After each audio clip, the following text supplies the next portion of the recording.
বুদ্ধি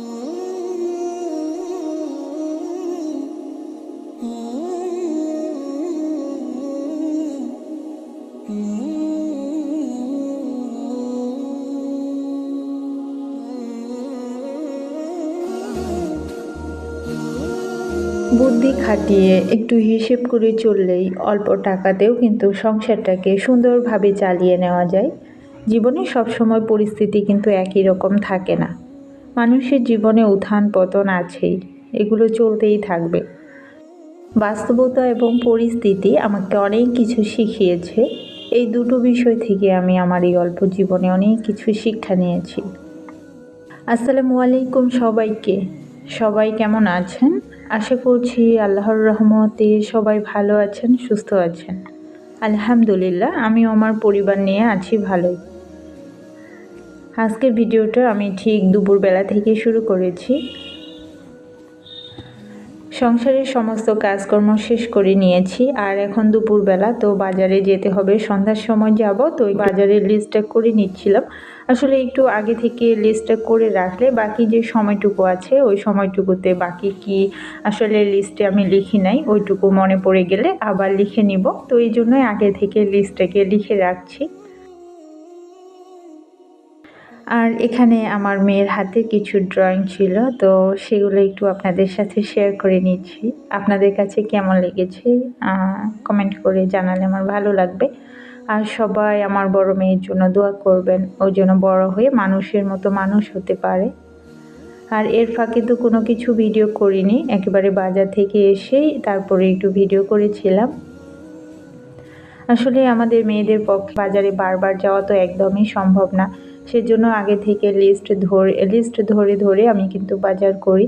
দেখা যায় যে কোনো একটা জিনিস ভুলে যদি না নেওয়া হয়, পরে আবার মাথায় ওইটা টেনশন থাকে যে এটার জন্য আবার আমাকে বাজারে যেতে হবে। তো সেজন্য আগে থেকেই আমি লিস্ট করে রাখি এবং ওই অনুযায়ী কিন্তু বাজারগুলো করে নিই। আর এখানে আমি 1 সপ্তাহের জন্য কাঁচা বাজার করেছি। তো 1 সপ্তাহ আমার এই বাজারগুলো চলে যাবে। আর আমি কিন্তু সবজি অনেক বেশি পছন্দ করি, সেই সাথে শাক। আমি যতবারই বাজারে যাই আমি কিন্তু শাক আনতে একদম ভুল করি না। তো যাই হোক, বাজারগুলো তো ওভাবে গুছিয়ে রেখে দিয়েছি ওখানেই। আর এখন এই তো একটু সব সবজি মিলিয়ে খিচুড়ি রান্না করব। শীতের দিনে সব সবজি দিয়ে খিচুড়ি রান্না করলে খিচুড়িটা কিন্তু খেতে অনেক বেশি ভালো লাগে।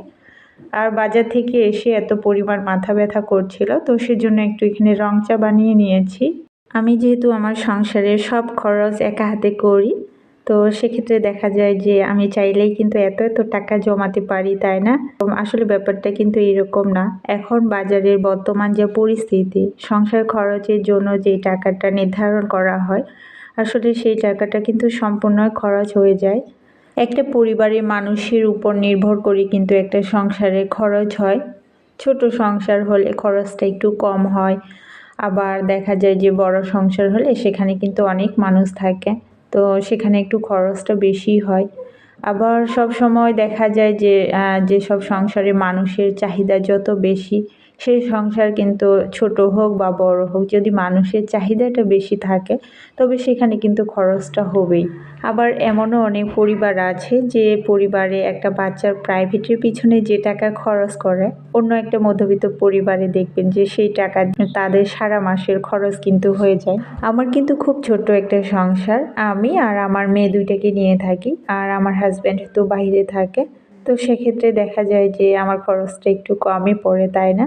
কিন্তু সেটা আসলে না, যে খরচটা আমি মাসের জন্য নির্ধারণ করি সেটা সম্পূর্ণই আমার সংসার খরচে লেগে যায়। যেহেতু আমার 2 মেয়ে পড়াশোনা করে, তো সেক্ষেত্রে দেখা যায় যে সব টাকা কিন্তু মাসের শেষে শেষ হয়ে যায়। তবে আমি যে সব টাকা একদম শেষ করে ফেলি এমনটাও না। ওগুলো থেকেও আমি এই যে বাজারে গেলাম, সেখান থেকে কিছু টাকা কিন্তু আমি অবশ্যই বাঁচিয়ে রাখি। আর সেই টাকাটা আমি কিন্তু আমার এই রান্নাঘরেই জমা রাখি। তো আমার টাকা জমানোর জন্য আমার কোনো ব্যাংক লাগে না বা কোনো কিছুই লাগে না। আমি আমার এই টাকাটা আমি কিন্তু রান্নাঘরেই জমিয়ে রাখি। বাজার থেকে আসার পরে ব্যাগে যে কিছু টাকা থেকে যায়, তো সেই টাকাটা আমি কিন্তু আর অন্য কোনো কাজে খরচ করি না, সেটা রান্নাঘরে কোনো এক জায়গায় রেখে দিই। তো সেখান থেকে দেখা যায় যে একটা সময় আমার এখানে কিন্তু বেশ কিছু টাকা জমা হয়।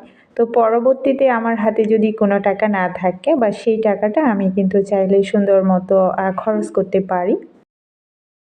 তো যাই হোক, এখানে রাত্রিবেলা কোনো কিছুই করিনি, খাওয়া দাওয়া করে তারপর ঘুমিয়ে পড়েছিলাম। আর সকালবেলা উঠে তো সব শাকগুলোকে কুটে বেছে নিয়েছি, তারপরে ফ্রিজে রেখে দিয়েছি। আর তারপরে রান্নাঘরটাকে খুব ভালো মতো পরিষ্কার করে নিয়েছি। সেই সাথে রান্নাঘরে যে জানালাটা ছিল সেটাতে আসলে প্রচুর ধুলাবালি হয়, যেহেতু সাইডের রাস্তা, তো সেজন্য আমি একটা ব্রাশ দিয়ে গ্রিলগুলোকে বেশ ভালোভাবে মুছে নিয়েছি।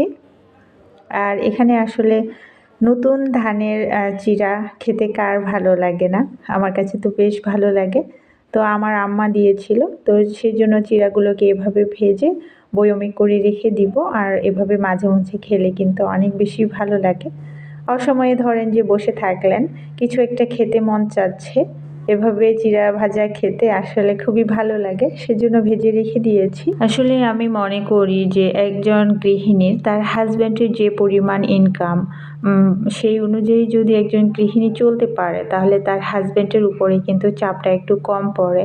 কারণ বর্তমান বাজারের যা পরিস্থিতি, প্রত্যেকটা জিনিসের এত পরিমাণ দাম, বাজারে গেলে আসলে বুঝতে পারি। আগে তো কোনো দিন বাজার করিনি, আর এখন আসলে বুঝতে পারি। আমাদের মধ্যবিত্ত ঘরের গৃহিণীদের অবশ্যই একটু হিসেব করে চলা উচিত, কারণ বাহিরের পরিস্থিতি কিন্তু একদমই ভালো না। যেমন উপার্জন সেইভাবেই চলতে হবে।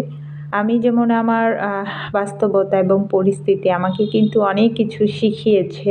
একটা সময় কিন্তু আমি এগুলো কিছুই বুঝতাম না। হাজব্যান্ড বাজার থেকে ইচ্ছামতো নিয়ে আসতো, আর আমিও কিন্তু ওইভাবেই রান্না করেছি। কিন্তু সব সময় মানুষের পরিস্থিতি কিন্তু একই রকম যায় না। জীবনে উত্থান পতন এগুলো থাকবেই, আর এভাবেই কিন্তু জীবনটাকে আমাদের চালাতে হবে। তো একটা সময় যখন হাজব্যান্ডের অনেক ইনকাম ছিল তখন সেভাবেই চলেছি। আর এখন যেমন ইনকাম সেভাবেই চলার চেষ্টা করছি। প্রতিনিয়তই নিজেকে সেভাবে মানিয়ে নেওয়ার চেষ্টা করছি। তো যাই হোক, এখানে ছোট মাছ দিয়ে চচ্চড়ি করেছি। আমার মেয়ে দুইটা যেহেতু ছোট মাছ খাবে না, আমি আমার জন্য অল্প পরিমাণে করেছি। আর সেই সাথে সরিষা শাক কালকে নিয়ে এসেছিলাম, সেটা আসলে আমাদের উত্তরবঙ্গে যেভাবে রান্না করে সেভাবে রান্না করেছি, আর আলুর ভর্তা করে নিয়েছি। আর যখন মেয়েরা খাবে তখন ডিম ভেজে দিব। তো এই মুহূর্তে যারা আমার ভিডিওটি দেখছেন আপনাদেরকে অসংখ্য ধন্যবাদ জানাই। আর আজকে যারা আমার ভিডিওটি প্রথম দেখছেন দয়া করে আমার চ্যানেলটিকে সাবস্ক্রাইব করে দিবেন। আর যখন ভিডিওটা দেখা শুরু করবেন প্রথমে একটা লাইক দিয়ে ভিডিওটি দেখা শুরু করবেন, কারণ আপনাদের একটা লাইক আমার ভিডিওটাকে অনেক মানুষের কাছে পৌঁছে দিতে সাহায্য করে। তো আজকে ভিডিওটা আর বড় করব না, পরবর্তী ভিডিও দেখার আমন্ত্রণ জানাচ্ছি আগে থেকেই। আল্লাহ হাফেজ, আসসালামু আলাইকুম।